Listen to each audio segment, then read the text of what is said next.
Okay, welcome to Artivism, the Power of Art for Social Transformation. Today marks the end of season 11, now in its fifth year. We will be back late September for season 12. Artivism has featured over 190 global, multi-generational presenters, including doctors, lawyers, filmmakers, musicians, artists, poets, students, and many others.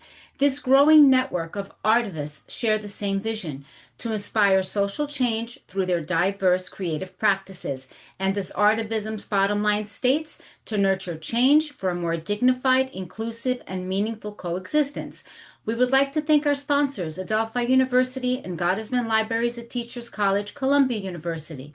The YouTube channel, Artivism for Shared Humanity, has over 200 subscribers and over 12,000 views and over 400 followers on Instagram. Carolina and I would like to take this opportunity to thank all past and present artivists and to thank you all for your creativity, dedication, and courage. We once again reaffirm our commitment to amplifying the power of the arts to redress inequities, uplift voices from every background, and inspire social change, pushing society forward. As a reminder, Artivism has a policy of reciprocity. We hope that as a participant, you will continue to share your ideas and explore opportunities to connect and possibly collaborate with other artivists. One final note from me before Carolina introduces today's presenter. Artivism, the Power of Our Society, Social Transformation, curates an annual multi-venue exhibition each spring. This year's exhibition is entitled Reimagining the Future, Nurturing Change for a More Dignified and Meaningful Coexistence. Please visit our website at www.adelphi.edu/artivism for more details.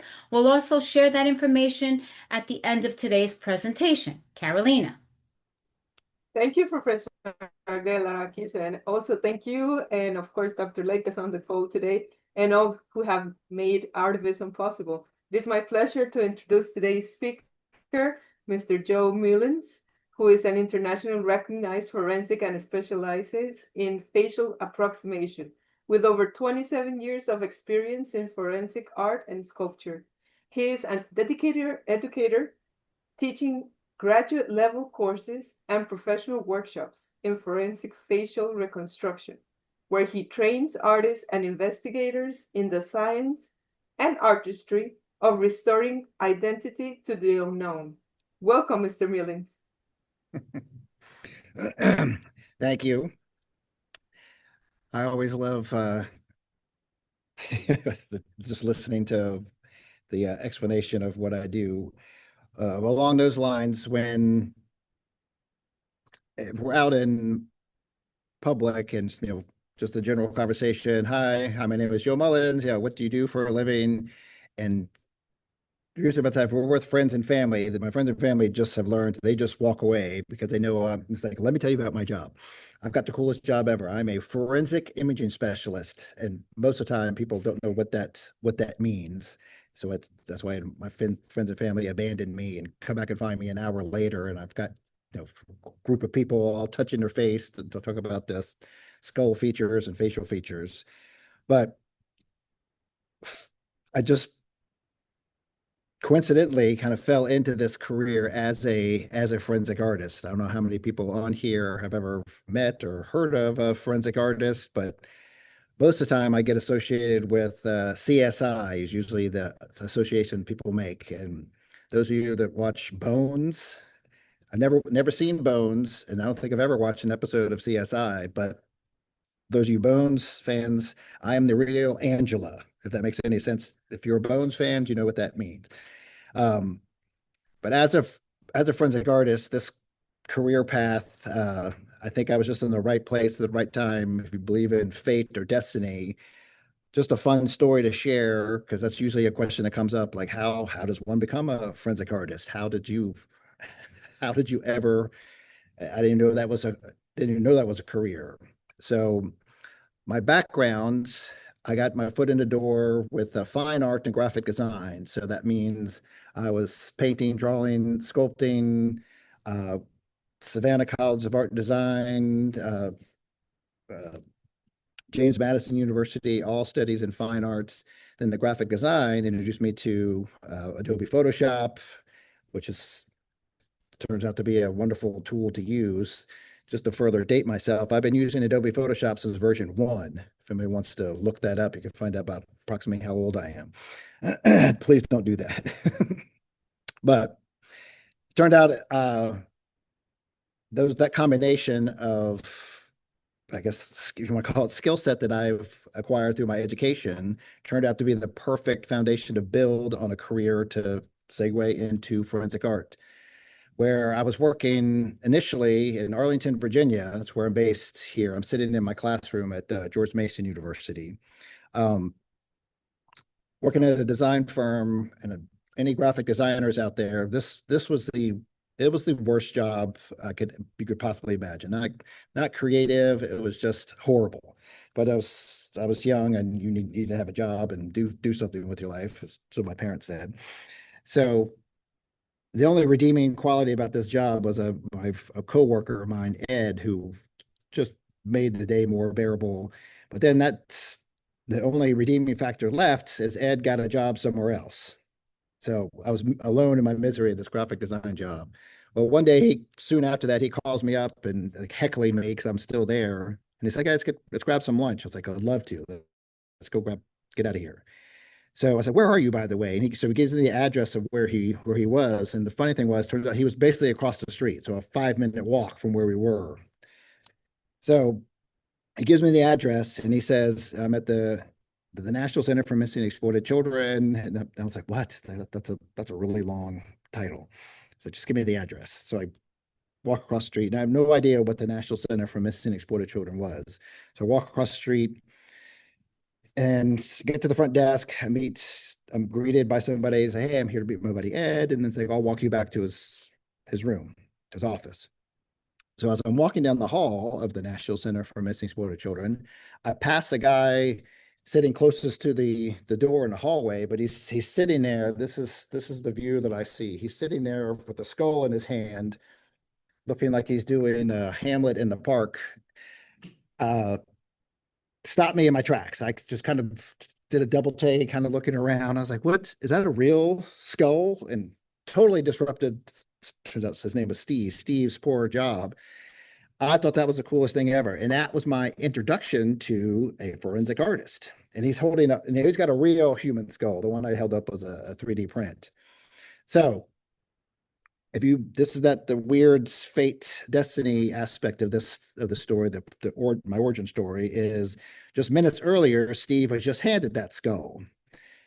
And if you back up the clock even further, a week earlier, so there is 2 forensic artists there at the National Center for Missing and Exploited Children at the time. It's forensic services. So Glenn the other forensic artist had taken a phone call from an investigator from Las Vegas, and they said it needed help with an image they had created of a child.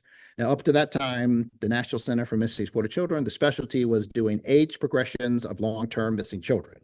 That's why the forensic imaging unit was started there at the National Center, to help find long-term missing children, doing age progressions.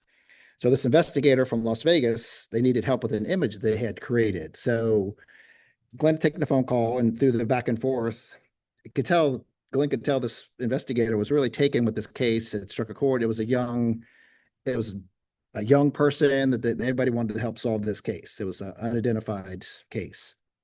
So Glenn was like, listen, I can't help you unless I see what you're talking about. So go ahead and send me what you have, and I'll take a look at it. So that's all he was waiting to hear that. So they exchanged, this was over 27 years ago. So they exchanged addresses, and that was it. So 2 days pass. Glenn comes back for lunch. There's a FedEx box sitting on his desk. He picks it up, and he sees it's from Las Vegas. So he opens it up, and he sees the folder, and there's a letter explaining, hey, this is investigator. Here's the case. So he sees the picture. He's like, oh, this is the case. Now he's instantly curious, like, why is there a box just to send this folder? So he starts digging through the circus peanuts, packing peanuts, and pulls out a human skull. He immediately puts it back in the box, picks up his phone, calls the investigator, and I'm sure it was a little bit more of a heated discussion along the lines of, why did you send me a skull? And the investigator's response was, well, you said send everything we have, and that's what we have. So Glenn's like, hey, buddy. He's like, we don't do skulls here. We age progress long-term missing children cases. That's what we do. We don't skulls not on our repertoire. Not a we don't not a service we provide. What I'm pretty sure that violates some type of law shipping a human skull in the post via FedEx. I'm sending this back. Well, that investigator, man, remember this it was a skull of a young individual, so that it really struck the emotional chords of everybody there at that department there in Las Vegas. So that he was desperate. It must have been very convincing because he talked Glenn into keeping the skull and doing something with it. Now, remember, put it in perspective, the National Center for Missing Exploited Children, up until that moment, skulls was not on the to-do list. So Glenn's like, oh, I'll see what I can do. And the guy's like, thank you, you're the best, and gets off the phone. So Glenn, being a good supervisor, as Steve walked in, Steve was the junior, the new artist. He immediately is like, hey, Steve, good morning, and slid the box over to him here. So Steve, the same reaction as anybody would, pulls the skull out of the box, and now Glenn had to tell the whole story all over again. So Steve's like, I have no idea what to do with this. And he's like, well, that's figure it out. Good luck. So he reluctantly takes the box and goes and sits down at his desk, and he pulls it out of the box. And that was the moment that I just happened to come walking down the hall. So if you believe in fate or destiny, I don't know where my thought process was with that, but I'm a firm believer now. And that here I am, almost July 7th will be 27 years as a forensic artist with the National Center for Missing and Exploited Children. And so I left. Well, I left after I totally I forgot the entire reason why I was there, because my buddy Ed he was coming to find me, and there I am sitting with Steve now I'm holding the skull. I was like, this is the coolest thing ever. Can I touch it? It's like, with hindsight, that was a horrible idea. Steve should have never handed me a skull, a real skull. So I thought that's the coolest job ever. That's what I want to do.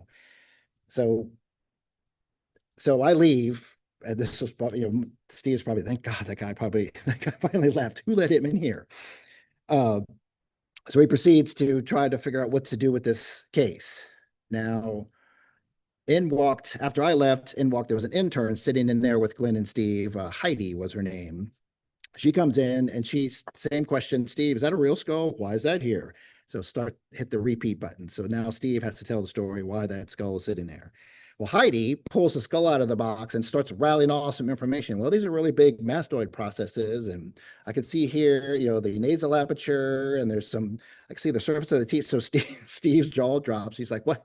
How do you know about all that? And she goes, Steve, you look a little confused. It's like, I'm taking an osteology class at GW University. It's like, my professor is a forensic anthropologist. It's like, I think he could probably come, and I have class tonight. I'll see if he can come help you. So she's like, great.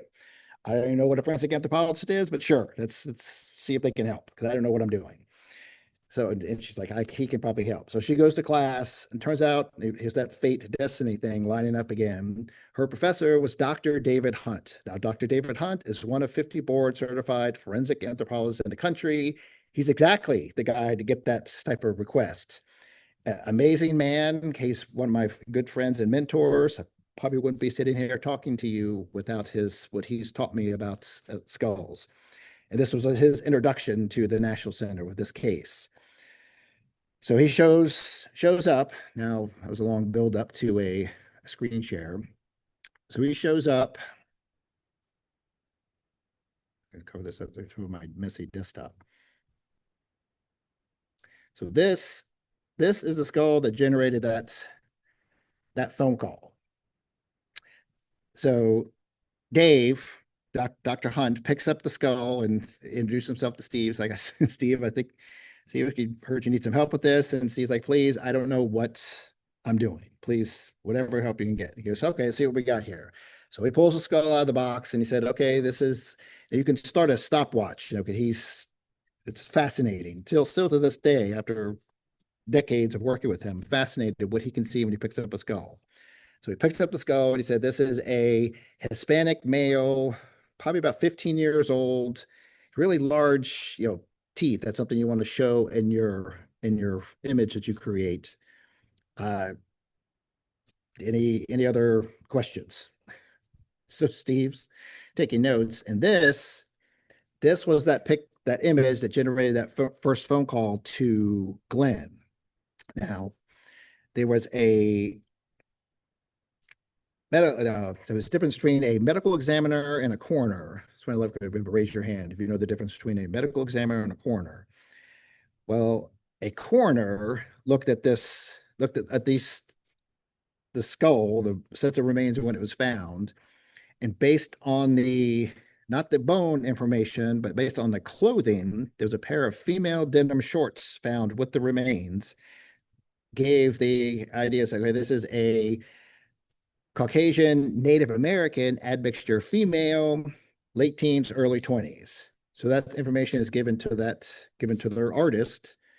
That's the same type of information that I would be given for the case. And this is the sketch they came up with.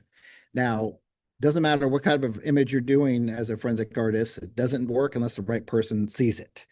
So it was 8 billion people on the planet. You need to saturate the planet with this image in hopes that somebody recognizes. Now, out of the 8 billion, it just takes one to spark that recognition and get this person identified.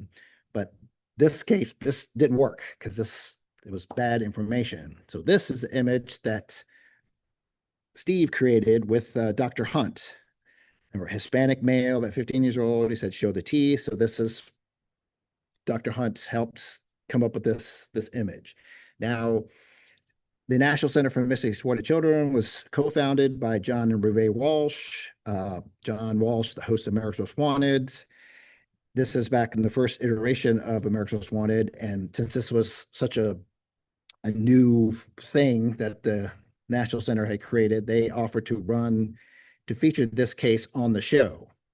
So America's Most Wanted picked up the image and told the story of where it's from, Las Vegas, unidentified male, and just to cover their bases, they did show both of these images during the broadcast. Well, like I said, there's 8 billion people on the planet. It just takes one to see this face and say, hey, I think I know who that is. Now, it turns out there was a friend of the Rainey family who was watching this TV show, immediately picked up the phone and called the Rainey family, said, hey, you guys got to turn your TV on, turn on America's Most Wanted. I think this is about Michael. So they did in time to see the images and hear the story. So it took the story, I think it took them 2 weeks to make that phone call. I can't even begin to imagine what the family was going through. And turns out everything matched up that it was Michael. So this now put facial approximation from skeletal remains on the list of services that the National Center for Missing Exploited Children can offer to law enforcement in the realm of unidentified remains. So right out of the gates, we got success. We were able to give that family those answers that they didn't have for years and searching for Michael. Now, it turns out, I mentioned those denim shorts, that Michael had gotten into a fight with his sister because he was wearing her shorts. And Dad intervened, and he and Michael, got into an argument. So he just says, like, I'm leaving. I'm going to go play with my friends. He called back home, and like an hour later, Mom answered the phone and said, hey, tell Dad I'm sorry. I just had to, overreacted. I'm fine. I just want to call and let you check in, hanging out with my friends. I'll be home for dinner. Last they ever heard of him. And turns out, those denim shorts were key piece of the misinformation that was given at first. So I think if they had good information initially, then this sketch maybe would have resulted in that family would have had answers sooner. So I only mention that because as a forensic artist, anything that I'm creating, especially in the realm of a facial approximation, I am not a forensic anthropologist. I work side by side directly with them to come up with these faces. As an artist, I can come up with any face and slap it on a skull. It's not going to help get this person identified. It has to be the right face. It has to be the information that the skull is telling me, and the information I get from that is the forensic anthropologist. And I'm very fortunate to have Dr. Hunt as a friend and mentor, and he's just been truly amazing what he can do, and he proved his worth uh, right out of the gate with this case, and now he's our go-to forensic anthropologist.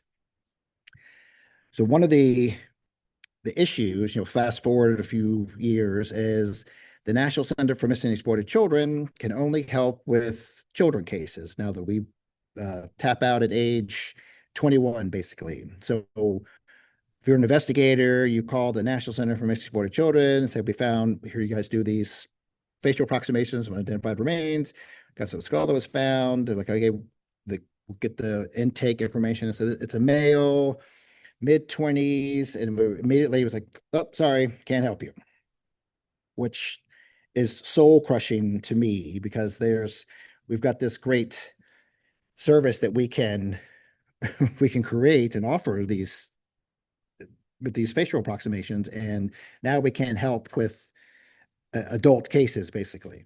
And there's so few forensic artists out there to do this. So I came up with a plan. It's like, well, there's an opportunity presented itself at the New York Academy of Art to teach a forensic imaging course there.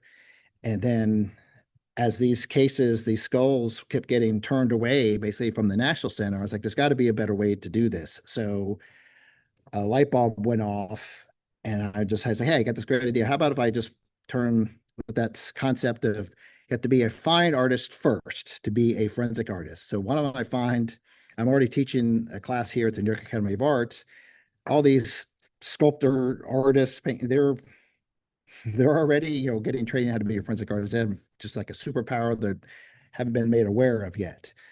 So take it even further, I came up, with the concept of working with actual cases.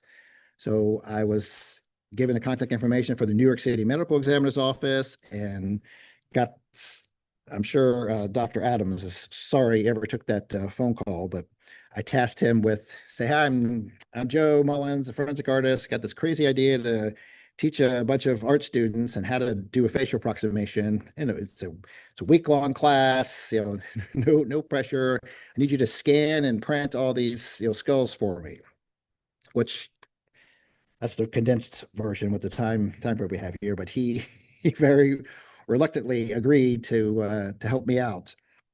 And that relationship has been going strong since 2015. So there, with the sole purpose of that class, remember, because there's the National Center for Missing and Exploited Children. Now, I love my job, and there wouldn't be afforded me to do all these amazing things outside. But the National Center trained me how to do this.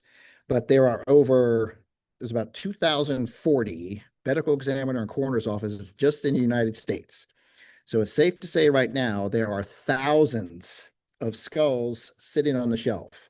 Now, these are the coldest of the cold cases.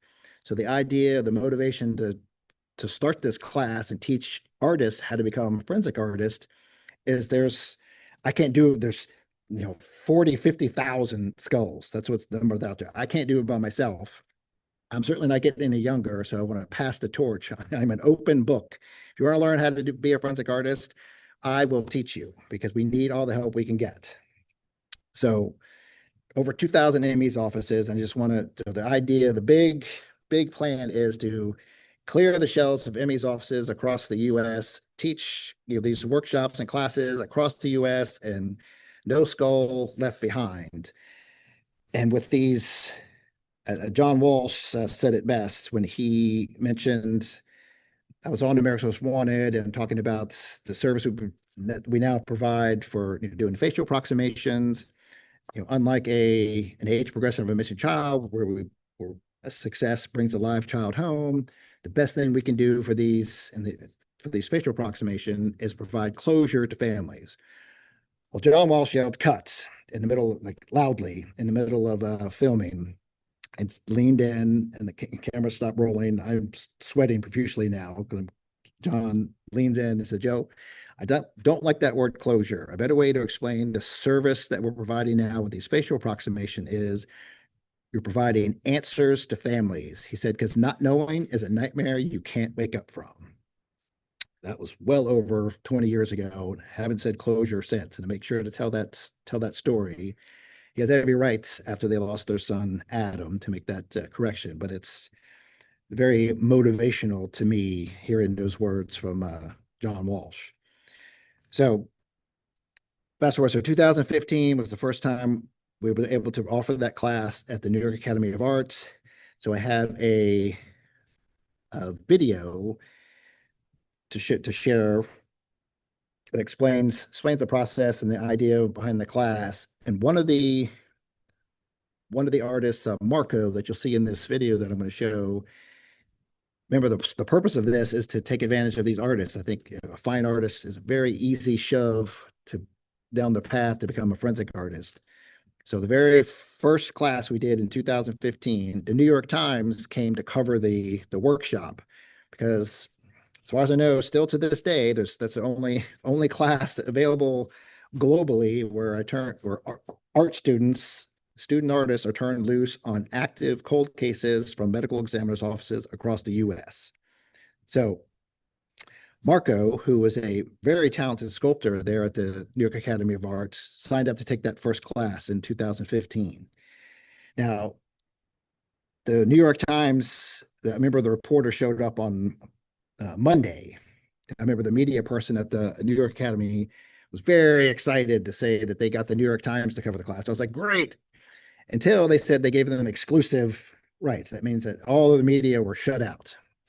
Then it turned into a lot of back and forth. Like, this was the first time this has ever been done. We need trying to reiterate that it doesn't work unless the right person sees it. We're going to get as many eyes on as possible. The more media, the better. You can't just, New York Times is great, no offense, but we need more. So the report, they didn't listen to me. So the New York Times, Corey, the New York Times reporter, shows up on Monday. So on Monday, when you walk into the class, that class, it's just a room full of skulls. And remember, the idea of this class is to get attention for these cold cases, and showing a picture of a skull is not going to help get these people identified or provide those answers for families. So Corey was asking a few questions, and I basically cut him off. I was like, Corey, it's like, I so appreciate you taking the time to come here, but you're wasting your time. Can you come back Friday? And he was not, I guess he's not used to turning down the New York Times. So he didn't take that very well. But I was trying, then I had to explain, this is why. And he's like, well, it's not up to me. If you want me to leave, I'll leave. So I don't know if I have the time to come back. I was like, well, it's really, and I explained the point of the class, and he eventually understood, but he left. So I remember the media person from the academy came running in. He's like, oh, where's the New York Times? It's like, they left. I sent them home. That turned into a big fiasco, and she runs out of the room. I don't think she said very nice things as she left the room, but she wanted to come back. It's like, there's no guarantee they'll come back. I was like, no. I was like, no, there's not. So Friday rolls around, and I'm busy working on a class. I actually forgotten about the whole New York Times exit. So as I walk in, I see I'm across the room helping a student, and I see Corey come in. I was like, and immediately, oh, hey, Corey. I was like, oh, well, that's a good thing. He came back. So I was busy, and I saw behind him there he brought Ruth, the photographer. Now Ruth, the photographer, came in. Her jaw dropped, and she immediately throws her bag down and literally jumps up on the table and just starts firing away pictures. So eventually, I made my way over to Corey, and he stopped and pulled me aside. He said, "Joe, I'm going to tell you something. This expression that's going to come out of my mouth. I don't say it very often, but I owe you an apology." He's like, now I get it. So he goes, this is absolutely amazing. I see why you wanted me to come back. You can see Ruth is exciting as she's dancing on the tables, taking photographs. Now, so long loop around, Marco, who has brought his mother in to help him with his facial approximation. Hair was found with his skeletal remains. Now, hair is very subjective, and absence of hair knowing the right hairstyle or facial hair to put on the facial approximation is anybody's guess. But Marcos had really tight braids in his hair. So he recruited his mom to roll out all this clay and do the braids, and Marco was picking them up and sticking them on his facial approximation. That's when Ruth was just fascinated and just firing away, taking pictures of him. So the New York Times story ran, and just like the initial motivation for the class, a cousin in California saw the facial approximation and recognized it immediately. So right out of the gate, it worked, and it was just so rewarding. And I'm gonna show you the video now, but I also have a letter to share that really hammers home the reason why I think I have the coolest job in the world. But here's the video. They're sculptors, they're artists, but now they're doing it for a purpose. They're working on human skulls, trying to give homicide victims their faces back. This is skull number 7. She was a black female, aged 16 to 25. She was found by sanitation workers covered with garbage. My skull belongs to a Hispanic male that is between 18 to 24 years old. 11 lost faces now have a chance. Sculpture students at the New York Academy of Art in Tribeca mold faces to unidentified crime victims. For the first time ever, an art class is working with real cases from the New York Medical Examiner's Office. A fine artist or a sculptor is already getting training on how to be a forensic artist. They already know the muscle structure, they already know anatomy, they already know the human form. The idea to use real skulls came from class instructor Joe Mullins. This is a side job. He works full-time as a forensic artist at the National Center for Missing and Exploited Children. For the last 15 years, Joe has created thousands of age progression images which show what a missing child might look like through the years. He's also worked on hundreds of skull reconstructions. With Joe's experience in law enforcement connections, he helped make this class happen. It took 8 years to pull this off because it's such a daunting task. There's a lot of people that immediately said, well, you can't do this because you can't give a real skull to the students. And I was like, okay, well, how about if we do a 3D print? With a hospital CT scan of each skull, a three-dimensional image was produced and sent to a three-dimensional printer that created a lifelike replica. It's a wonderful, wonderful, merge of the technology and the resources, the medical examiner, the anthropologist, and because it's a combination of art and science to put a face back on these skulls. I feel a lot of responsibility to get it right because I want to be good at what I'm doing, but it's so much more important than that. I want to get it right so that somebody can recognize her because she was somebody. She was a real person. Most of the decomposed remains reveal violent clues. My sculpture is number 11, and it is a male 20 to 30 years old that was found in 2014. Dismembered in Queens. It was found in the basement of a building on West 46th Street by construction workers, apparently under a slab of concrete.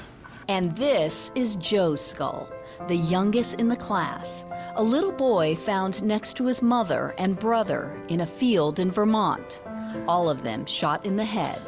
It's horrifying and it's sad, and I've been doing this for 15 years. I can't think of a way to sum up how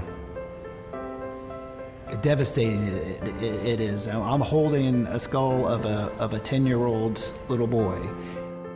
Joe teaches his students they cannot take artistic license. They must let the bone structure dictate the facial features. The goal is to produce an image that might spark recognition. You start to see that individual, that 10-year-old little face staring back at you. That's when I know when to stop. People ask me, how do you know when to stop? I stop when I see somebody staring back at me.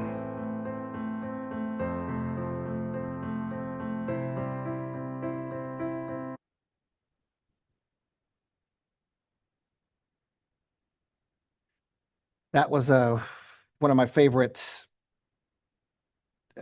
I guess, videos that kind of tells the whole story about what what I do, how I do it, and why. And just along lines, remember, so that at the New York Times story ran, Marco's case was identified through because of the attention and the photographs that Ruth had taken and the story that Corey had written. So Marco received a letter that was sent to his attention at the New York Academy of Art. I'll read this. It's April 17th, 2015. So about that, almost 22, oh, it's been a long time, 12 years ago. Dear Mr. Pauly, my name is Carvin Rivera. I'm the aunt of Daniel Miranda. I believe the face that you gave the skull you were given in order to create a face through the medical examiner's office was that of Danny. A cousin of his in California saw the New York Times article about the project and recognized Danny's face in your work. Thank you for the work that you did that allowed my family to put an ending to our story of pain. Danny's mother, my sister, Anna, is finally relieved that her son, whose remains were cremated, now rests with her in her home where she and his younger brother, Manny, continue to live. Danny's grandmother is sad, but also relieved to finally have some closure about her grandson. My pain is deep inside me that Danny is no longer with us, and I continue to grieve for him, but in identifying and reclaiming him, our family has come back together in a way we have not been able to since his disappearance. Thank you for giving us this important relief. I bless you and your family, and thank you so much for helping us to have the closure that we need, especially Danny's mother. Sincerely, Carmen.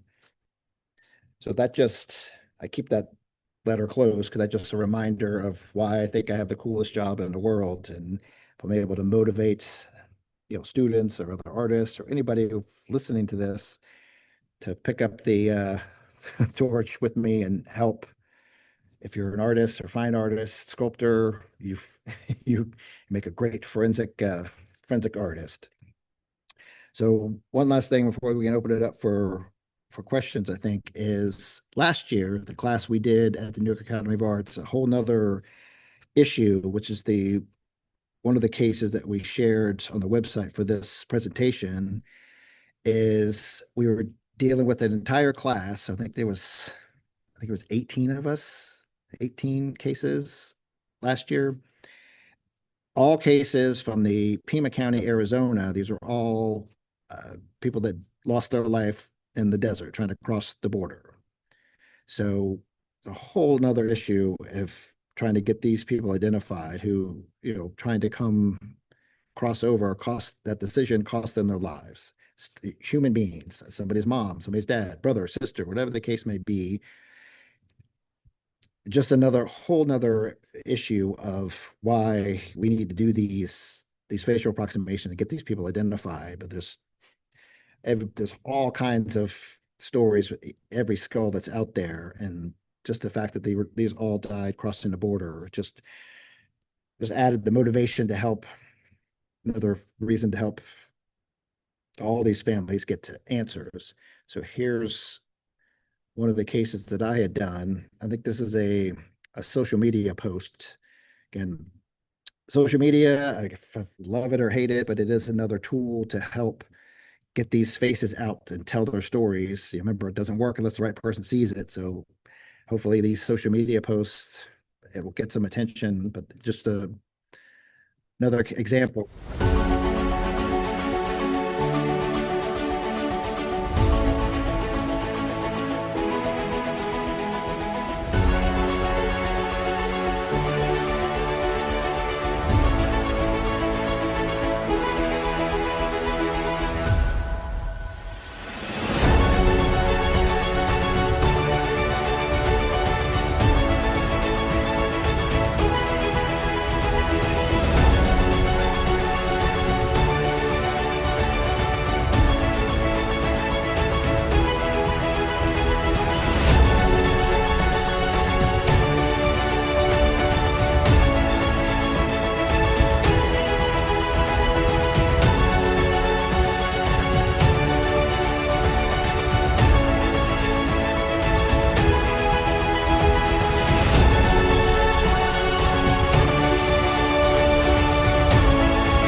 So just a few examples of why I truly believe I have the coolest job in the world. Something I would have never, ever thought that this is the career that I would be uh, doing almost 27 years later. But when I first told my mom about in my forensic art experience, when I got the job, she was, of course, as my mom. She was very excited, and she said, "Say, Joe, I'm so proud of you. That's using your art, but that's art for with a purpose." So I always make it a point when I'm doing a presentation to give credit where credit is due and tell my mom, give my mom credit for that. It's absolutely true, and I hope. And my hope is to leave no skull on a shelf, no family without that's frozen in uncertainty, and continue to do this and teach. I'll do it as long as I can and pass on everything I know to whoever wants to do it. We need all the help we can get. So I hope maybe I've inspired somebody. I can happy to answer some questions, and I could go on for hours.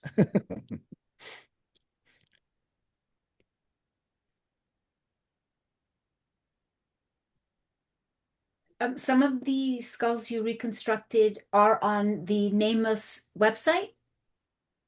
Yes. So all the adults cases that we work on, and remember, if it's a under 21 and younger case, it'll be on missing kids websites, and all the adult cases are on the NamUs database. That's where the images that we finish will go. It'll ultimately go back to the investigator and the medical examiner, and then they post those pictures like you saw on NamUs in hopes to get them identified.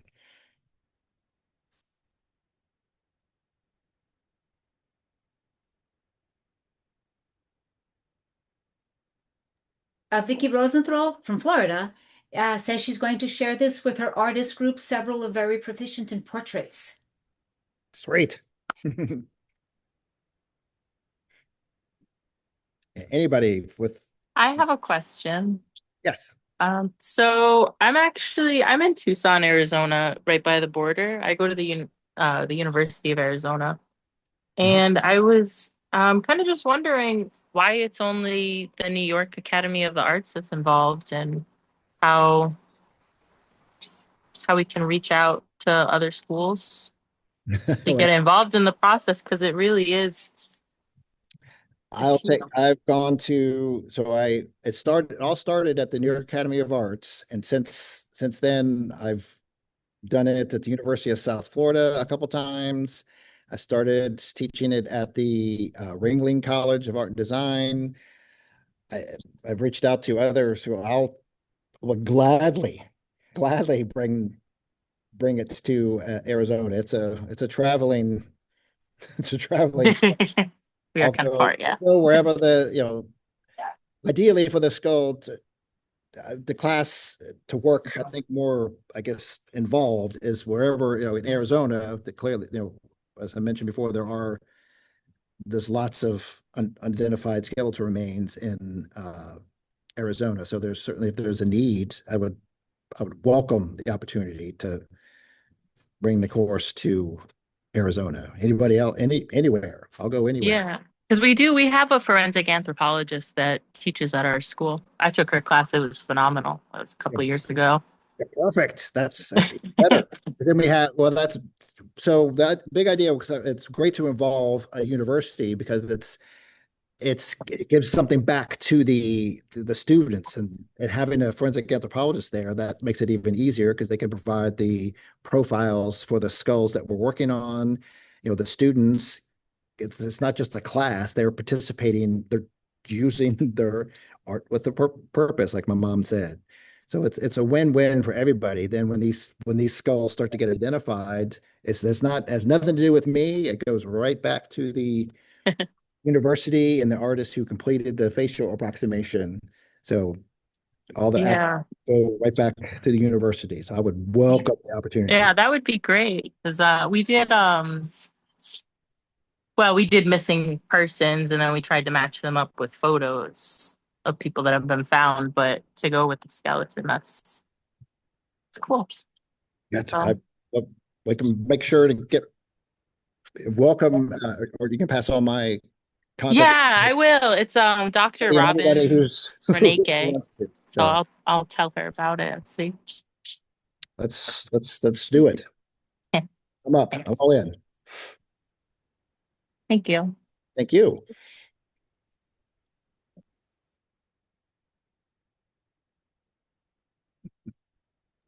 I pulled up the chats.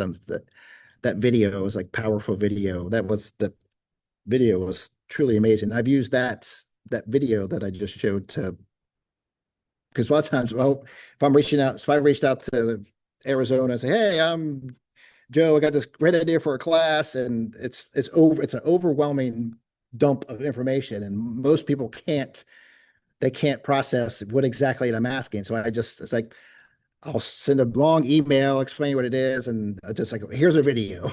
Watch this 4-minute video, and it explains the entire what I'm asking, what I want to do at your school. So happy to that video, share it with your former professor, the anthropologist. She'll get it. Yeah, that video really says it all. It does. I could have, spared you guys a 45-minute lecture, just played that 5-minute video. Can you share the link for it? Or I bet I could find it. Who Yes, took the video So for the times? if you Googled Joe Mullins forensic artist, it'll hit videos. All that stuff will pop up. Oh, okay. Oh, I do see it. That was fast. Great.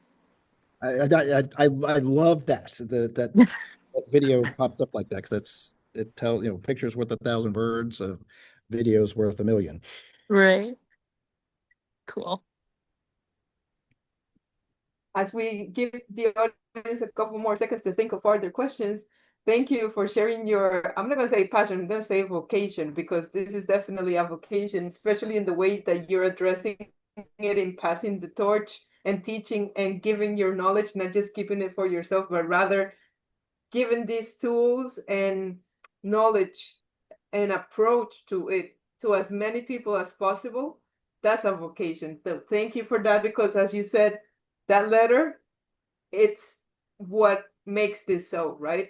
Giving that closing and having the families feel that their loved ones are back with them, not out there unidentified. Before we continue with the other questions, perhaps we can say that here in Artivism, we have a tradition of asking our presenters of a key takeaway from your presentation today for action, right?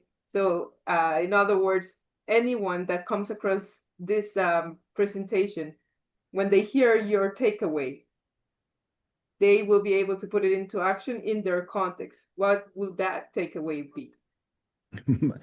My takeaway is just, I guess, hopefully sharing the passion and the need with other forensic artists, or other, not forensic artists, well, forensic artists if you're out there, but other fine artists, to do this. And the Miss Elena Brown commenting, and an opportunity to do this class at the Arizona class. That's so the takeaway. It's not about what I get out of this, but that type of opportunity it's invaluable, and that's a huge takeaway. Just the fact that this short presentation, and then if that's come out of it, and we got to do the class in Arizona, and then so slowly piece together. There's 2,040 ME's offices and across the U.S. We can do this over and over and over again. So just the opportunity to I guess that call to action, and I need your help, is a very welcome takeaway from my perspective.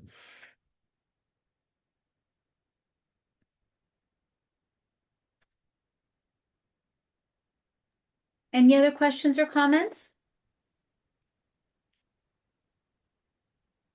Okay, well, thank you so much, Joe, for this really great presentation. Please, do share these videos and these, the images that Joe showed us today. Look at Name Us, and you never know. You may know someone who knows someone who knows these individuals.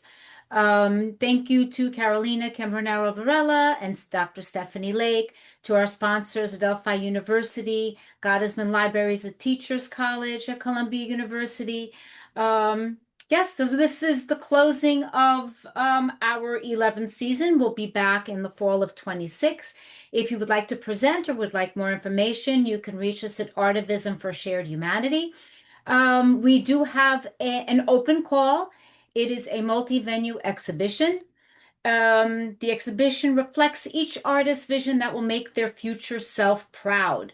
Artists present works that symbolize their evolving mindsets and the steps they are taking now to create meaningful change for themselves, by extension, society.